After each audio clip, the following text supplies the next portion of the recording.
Graça e paz, igreja. É tão emocionante participar do batismo, onde pessoas declaram publicamente, confessam publicamente a sua fé em Jesus.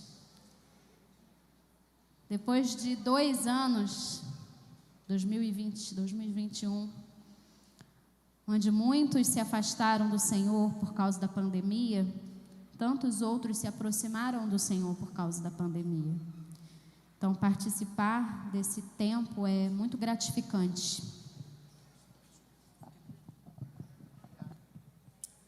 Glória a Deus.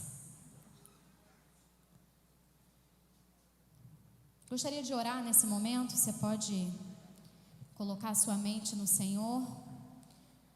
Senhor, diante da Tua presença, ó Pai, eu coloco a nossa vida agora, eu apresento ao Senhor as nossas vidas. Deus, eu peço que o Senhor acalme os nossos pensamentos, as nossas emoções, os nossos sentimentos.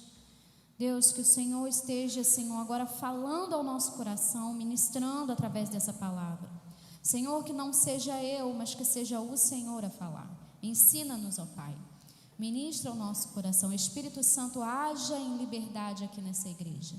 Esse culto te pertence, Senhor. Então, aonde há 2 ou 3 reunidos, o Senhor se faz presente. Então, eu creio que o Senhor está presente nessa noite. Esse culto é seu. Faz dele o que o Senhor quiser. Em nome de Jesus. Amém. Acho que está um pouco alto.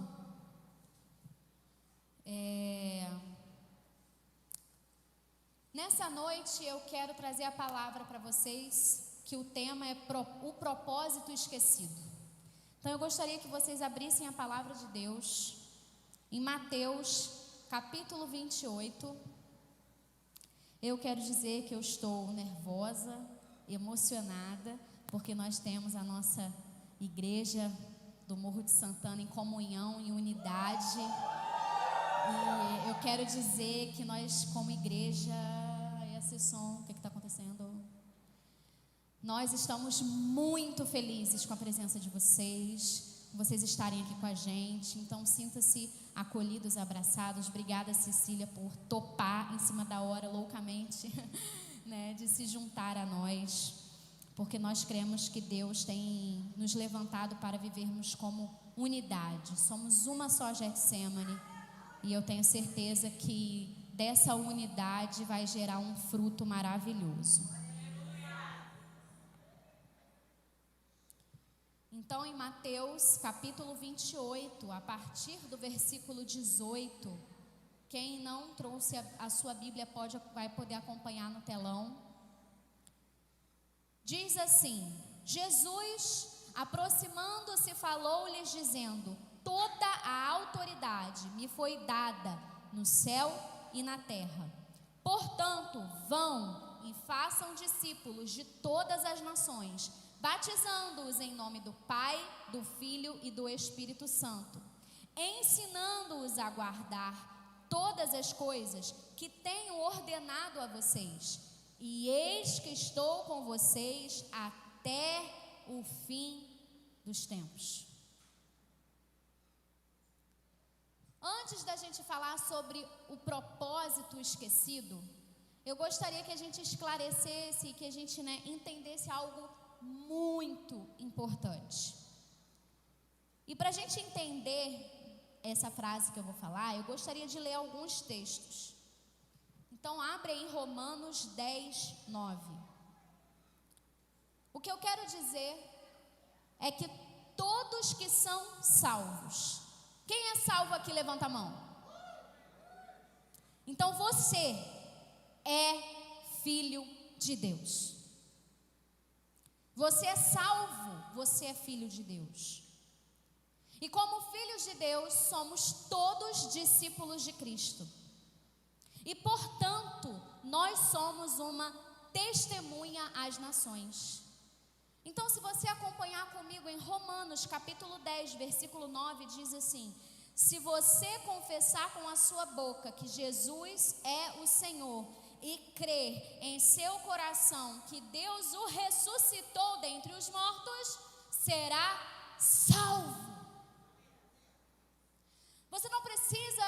virar cambalhota, você não precisa fazer nada mirabolante, você não precisa fazer nada a não ser o que está escrito aqui. Confessar com a sua boca, crer com seu coração que Jesus é o Filho de Deus, que Jesus é o Senhor e que Ele ressuscitou dos mortos e nós seremos salvos.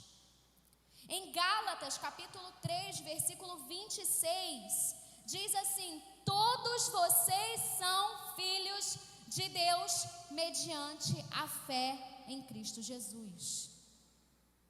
Em João 8,31 diz assim: disse Jesus aos judeus que haviam crido nele: se vocês permanecerem firmes na minha palavra, verdadeiramente serão meus discípulos.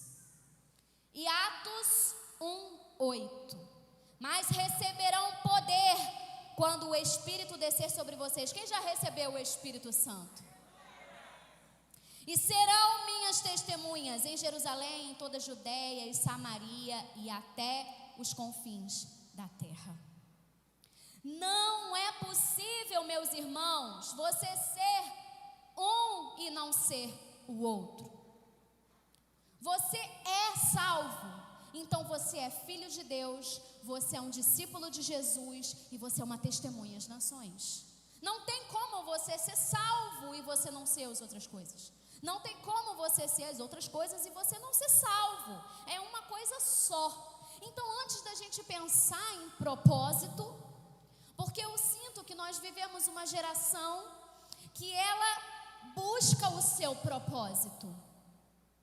Uma das maiores crises que vivemos em alguma fase da nossa vida é: por que eu estou aqui? Qual o meu propósito nessa vida? Não é? Eu acho que todos aqui já passaram por isso. Todos aqui já devem ter perguntado: Deus, qual é o meu propósito? Mas antes da gente falar sobre propósito, eu gostaria que a gente entendesse uma coisa fundamental que se chama identidade.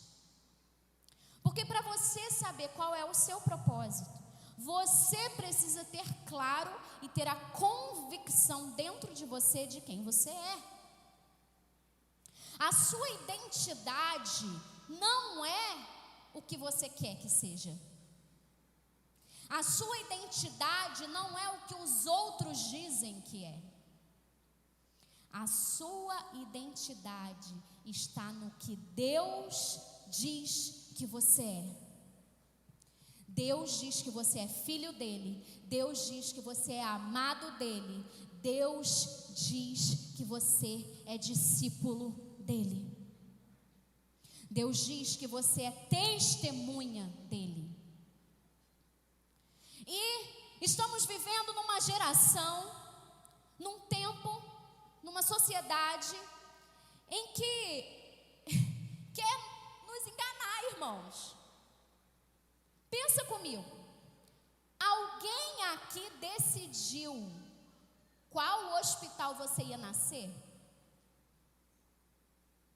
Dentro da barriga da sua mãe, você falou: mãe, eu não quero nascer em tal hospital, eu quero nascer. Alguém aqui escolheu o pai e a mãe?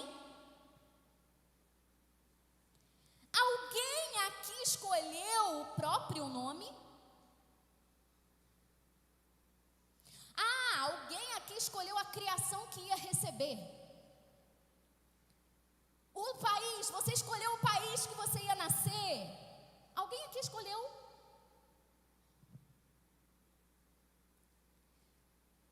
Existe uma falha hoje, onde querem fazer você achar que você tem poder de escolha. Você não tem.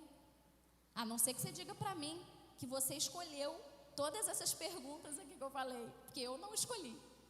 Eu não escolhi o ano que eu ia nascer, eu não escolhi a data, eu não escolhi o hospital, eu não escolhi quem ia ser minha mãe, quem ia ser meu pai, eu não escolhi meu nome. A história do meu nome é engraçadíssima.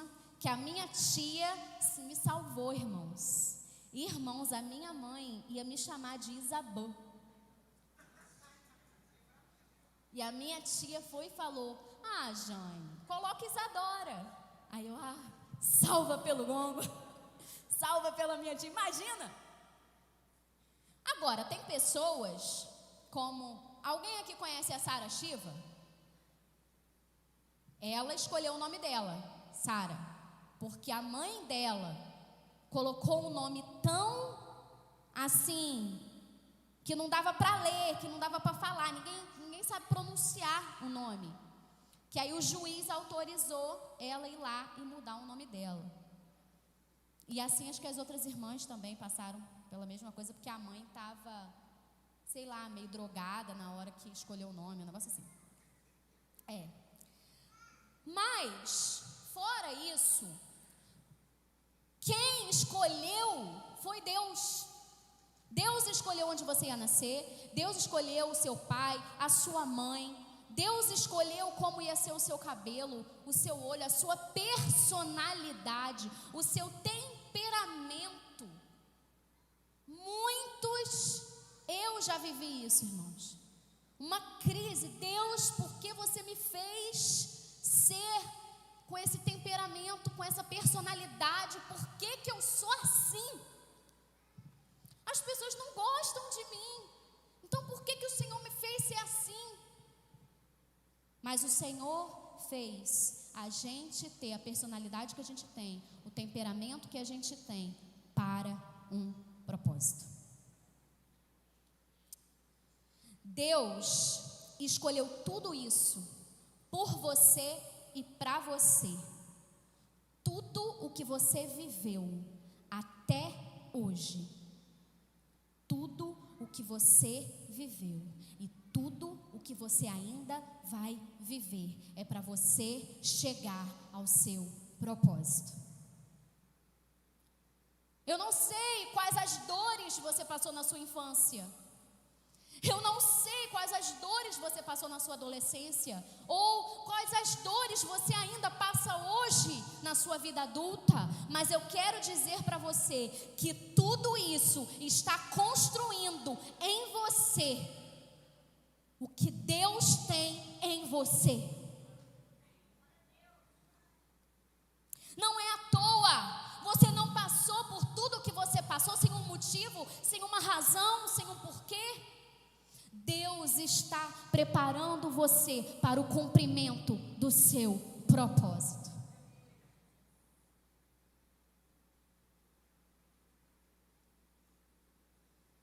Oh, Deus. O mundo vai dizer que a sua identidade está no que você quer, no que você sente e no que você deseja. Porém, irmãos, a nossa vontade, ela é fraca, o nosso sentimento é enganoso e os nossos desejos são inconstantes. A sua identidade não está baseada em fraqueza, em inconstância, nem em engano. A sua identidade está baseada no que Deus diz que você é.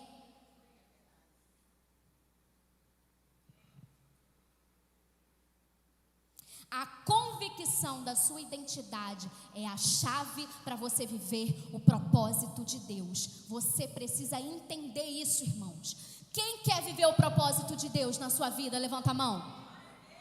Então você tem que sair daqui nessa noite convicto de quem você é.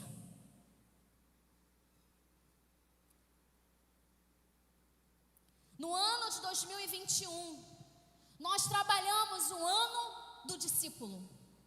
E falamos sobre o ano do discípulo, é o ano do discípulo, discípulo, discípulo, discípulo. Discípulo é discípulo de Cristo, nós falamos. Você não vai ser meu discípulo, você não vai ser discípulo do apóstolo, você vai ser discípulo de Cristo, porque ser discípulo é ser igual, é você imitar aquela pessoa. Então o nosso modelo a ser imitado é o próprio Cristo. Vou pegar aqui um copo d'água.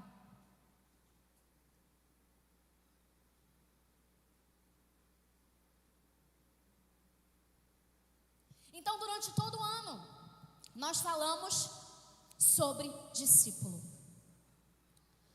Como eu falei, todo discípulo, ele é filho. E existe um outro engano que também querem fazer a gente entrar pelo caminho do engano. Tem gente que diz assim: ou você é filho ou você é servo. Eu quero dizer que todo filho é servo por amor. Você precisa compreender que, como filho, você é um servo do seu pai, da sua mãe.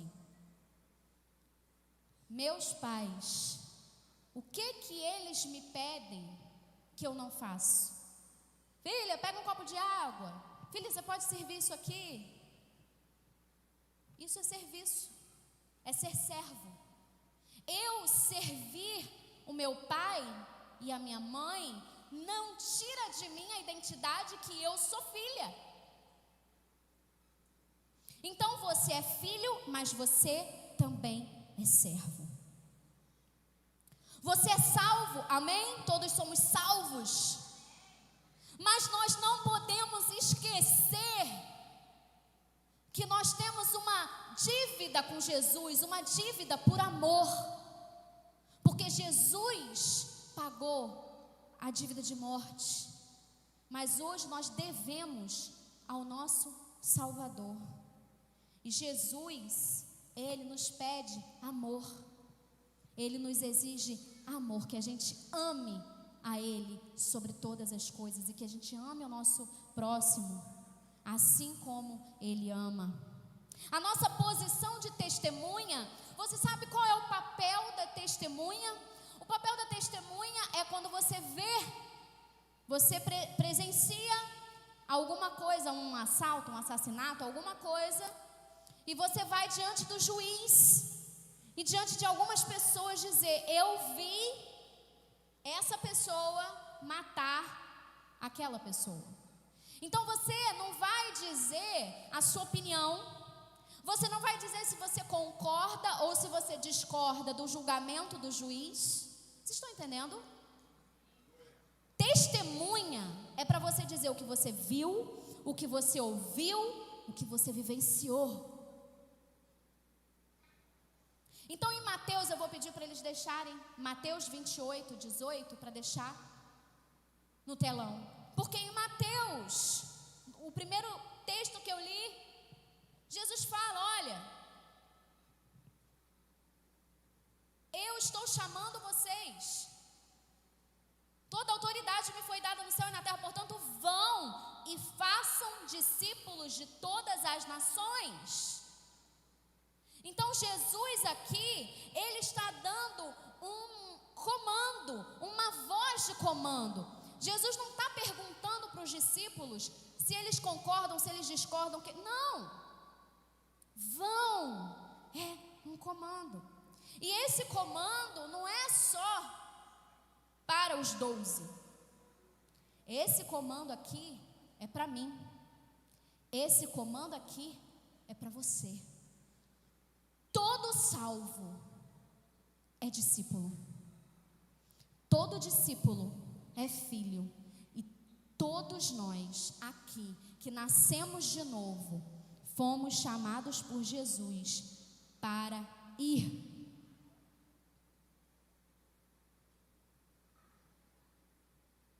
Então, ser discípulo está ligado à nossa identidade, está ligado a sermos filhos de Deus. Ser discípulo está ligado a testemunhar do que eu vivi na minha intimidade com o Senhor. Ser discípulo é você testemunhar às nações o que Jesus fez na sua vida, porque cada um de nós aqui tem uma experiência com o Senhor, amém? Se por acaso você não tem, hoje à noite você vai ter uma experiência com o Senhor, para que você amanhã chegue aonde você estiver e você possa testemunhar o que Deus fez dentro de você. O mundo anseia por ver Cristo em nós. convertido, Ele não quer que você fale de Cristo, Ele quer ver Cristo em você, Ele quer ver Cristo em mim, na nossa vida. E quando nós somos discípulos, e quando nós oramos, e quando nós buscamos, e quando nós nos reunimos aqui, você vai ver como você vai sair desse culto. Você vai sair com um sentimento diferente de como você entrou. E o ano de 2022 está vindo com porção dobrada. Então agora eu quero falar com você sobre o tema dessa mensagem: o propósito esquecido. E só para firmar, vai comigo em Marcos 16, versículo 15. Jesus diz assim: e disse-lhes: vão pelo mundo todo e preguem o evangelho a todas as pessoas. Quem crê e for batizado será salvo, mas quem não crê será condenado. Em Lucas 24, 48,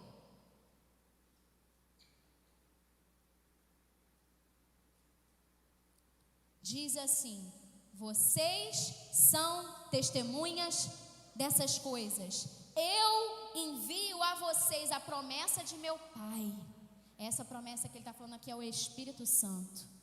Toda pessoa que aceita Jesus no coração, ela recebe o Espírito Santo.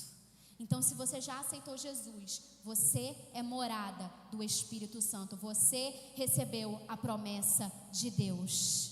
Você é testemunha dessa mensagem, dessa promessa, daquilo que Jesus prometeu, que Deus iria enviar o Consolador. Eu não sei se você já teve essa experiência. Hoje eu tive mesmo, em casa. Eu tenho andado muito ansiosa, muito inquieta dentro de mim. E hoje eu comecei a chorar em casa. Comecei a chorar e eu orei. E depois que eu orei ao Senhor, eu chorei mais. Mas eu chorei na presença do Senhor. Eu senti o meu coração se acalmar. Eu senti aquela ansiedade se aquietar dentro de mim. Então, se você também passa por fases de ansiedade, de depressão, de choro, de angústia, se às vezes tem dia que você mais quer sumir, chore na presença do Senhor, e Ele vai ser o que Jesus disse que Ele ia ser: o Consolador, aquele que vai consolar a sua alma, porque o Espírito Santo faz algo dentro de nós que ninguém poderia fazer. Vamos entender agora a diferença de chamado, missão e propósito. A gente costuma dizer que chamado, missão e propósito são a mesma coisa, mas não são. Elas têm pequenas diferenças que fazem toda a diferença, porque são nas pequenas coisas. E meu esposo, ele costuma brincar comigo que não tem uma pregação que eu não pesquise o significado do dicionário da palavra. Eu sempre tenho isso, porque eu tenho para mim que a gente precisa entender a palavra para receber aquilo que a gente está lendo na Bíblia. Então, por exemplo, chamado. Segundo o dicionário online, chamado significa que se chamou, que foi convocado, que foi convidado, escolhido, que recebeu uma designação. Então aqui eu já quero dizer para você uma coisa: você foi chamado por Deus.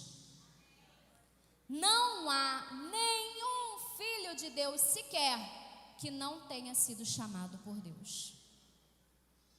Você foi chamado. Missão. O que significa missão? Significa tarefa que deve ser feita por alguém amando de outra pessoa. O que Jesus fez em Mateus 28, 18, que a gente leu? O que ele fez? Ele nos deu uma missão. Vão, façam discípulos de todas as nações, batize-os, ensine-os. Vão e façam. Isso é uma missão. Jesus deu a você uma missão. E aí entra, o que significa propósito? Propósito, a gente está sempre falando, qual é o meu propósito? Qual é o meu propósito? Meu Deus, qual é o meu propósito? Enquanto, na verdade, a gente tinha que olhar para a gente. Por que, Isadora? Porque propósito significa, a palavra propósito, ela significa o que se quer fazer, realizar, plano, alvo, uma grande vontade de realizar ou de alcançar alguma coisa. O que se quer alcançar? Deus está te dizendo hoje que Ele já te chamou. Deus está te dizendo hoje que Ele já deu a missão da sua vida. E Deus está te esclarecendo hoje que o propósito, ele já está dentro de você. Você precisa olhar para dentro de você. Quais são os dons que você tem? Quais são os talentos que você tem? Quais são as habilidades que você tem? Porque Deus já te deu. Então, chega de crise. Qual o meu propósito de vida? Você já tem o seu chamado, você já tem a sua missão. Agora, você tem que olhar e falar, quais são as minhas habilidades? Vou dar um exemplo para você. Meu esposo e minha mãe falam muito comigo que eu sou muito blogueira. Que eu tenho um talento natural para ficar fazendo story, né? Que eu rapidinho... as irmãs às vezes falam, pastora, então divulga que vai ter ação social lá no Extra. Às vezes eu estou do trabalho, aí eu vou até o terraço lá do trabalho, vejo que não tem ninguém olhando, né? Porque eu fico com vergonha, né? Aí boto o vídeo assim, começo a falar com o celular. E em 1 minuto o vídeo já está no Getsemane online e já foi. Só que eu não sabia que eu tinha essa habilidade. Eu não enxerguei isso como uma habilidade. Então eu passei, foi acho que esse ano, no final do ano passado, não lembro. Falei, Senhor, as minhas redes sociais são suas. Não são minhas, são suas. Então as minhas redes sociais eu divulgo o culto, eu falo de Jesus. Às vezes eu sumo de lá porque eu não sou blogueira. Eles falam que eu tenho esse talento, mas eu não sou blogueira. Mas... falaram aqui que eu só tenho 10 minutos. Mas eu precisei olhar para mim e ver as minhas habilidades. E consagrar essas habilidades para o Senhor, para que eu pudesse cumprir com a missão e com o chamado que Deus nos deu. Porque nós temos todos o mesmo chamado, a mesma missão. Ide e fazei discípulos. Ide e batizei. Ide e ensinai. Ensine tudo o que eu tenho ordenado a vocês. O que é que Ele tem ordenado a gente? Está na Bíblia. Você precisa ler a Bíblia. E hoje a Bíblia está na palma da sua mão através do seu celular. E às vezes você tem de tudo no seu celular, mas você não tem a Bíblia. Baixe uma Bíblia. Eu uso a Bíblia YouVersion. Ela é muito boa, mas tem um tal de chamada Glorify, que eu me rendi a esse negócio, que é muito legalzinho, tem estudo, vídeo, áudio, dá para você ouvir indo para o trabalho, dá para você ouvir tomando banho. Gente, não tem desculpa. Vou usar a frase que eu esqueci, qual foi o escritor que falou, que o Facebook, o Twitter, o YouTube, o Instagram, ele veio para provar para mim e para você que a falta de oração, a falta de leitura da palavra nunca foi falta de tempo. Não tenho tempo para ler. não tenho tempo para orar. Mas se você pegar, eu não sei aonde, mas no Instagram tem, te mostra quantas horas do dia você gastou no seu Instagram. E assim as outras redes sociais também. Então eu quero dizer para você que o seu propósito está dentro de você. E você precisa identificar quais são as suas habilidades. Isso é muito importante. Porque você já tem o seu chamado sim, você já tem a sua missão sim, mas você só precisa descobrir. Vou dar o exemplo da minha irmã. Minha irmã, ela tem algo no coração dela muito forte para evangelismo. Então, uma vez, ela falou para mim, vontade de pedir um lanche só para eu poder evangelizar o entregador. E ela faz isso, ela pede um lanche, e aí quando o entregador chega, ela vai e pergunta, você conhece Jesus e tal? Esses dias, na Calunga do shopping, a gente estava lá andando, fazendo nada, entramos na Calunga, ela viu um rapaz, aí ela começou a falar de Deus pro rapaz.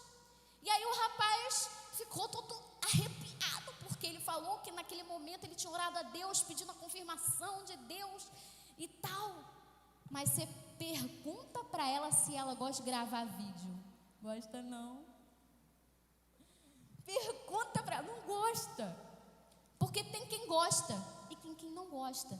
Pergunta para mim se eu gosto, né? Se eu tenho essa, porque acho que não é gostar a palavra, mas se eu tenho essa facilidade, essa criatividade, cara, eu vou pedir um lanche para pregar para Jesus, para o entregador.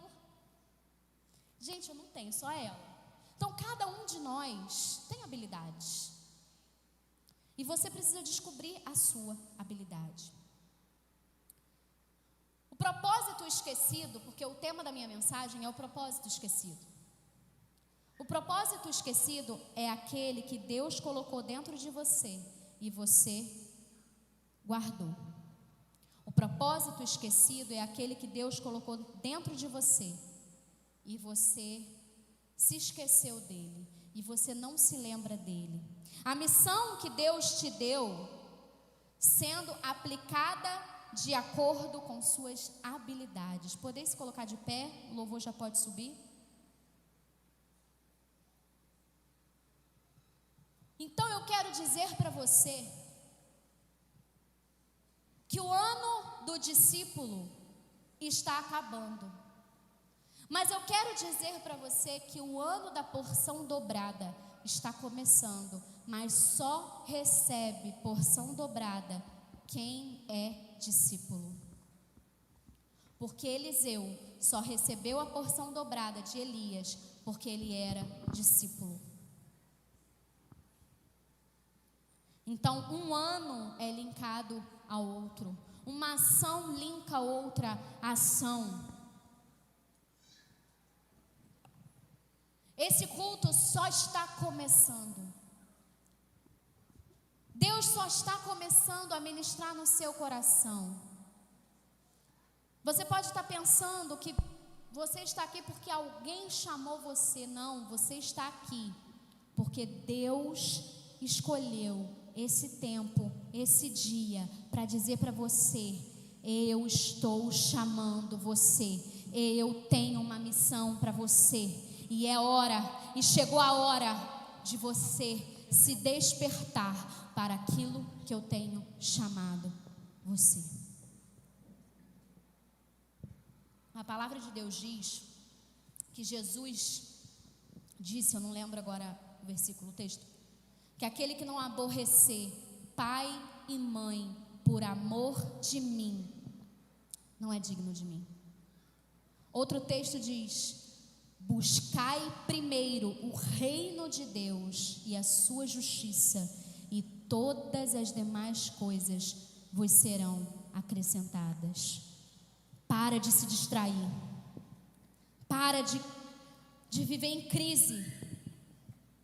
Deus está chamando você para viver o seu propósito. Deus já te deu a sua identidade. Deus já te chamou, Deus já te deu a missão. Agora você precisa despertar para cumprir, para fazer a sua parte, nós precisamos fazer a nossa parte. E que a partir de hoje, a gente não coloque nada na frente de Deus. E eu estou falando muito sério, irmãos. Eu sei que durante muito tempo, muitas décadas, a gente colocava a igreja à frente da nossa família. Mas hoje, nós estamos vivendo uma geração em que está colocando a família na frente de Deus. E Jesus diz: quem não aborrecer pai e mãe por amor de mim, não é digno de mim. Você precisa priorizar. E você precisa saber que quando você vai fazer a obra de Deus, Deus vai cuidar das suas coisas. Deus vai cuidar. Você tem um apóstolo e uma pastora. É só você olhar para eles e vocês vão ver exemplos de pessoas que colocaram Deus à frente de tudo. E eles são bem-sucedidos na sua família, na sua casa, na sua vida. Porque eles colocaram Deus na frente de tudo. E quando Deus vai na frente, me lembrei até aquela música, né? Deus vai na frente, abrindo o caminho, quebrando as correntes, tirando os espinhos. Eu sou metida cantora, irmãos. Quem é aqui do culto já aprende aqui, sabe? Sou metida cantora. Porque Deus tem que ir na nossa frente. Porque é Ele que vai nos direcionando a vida de Deus.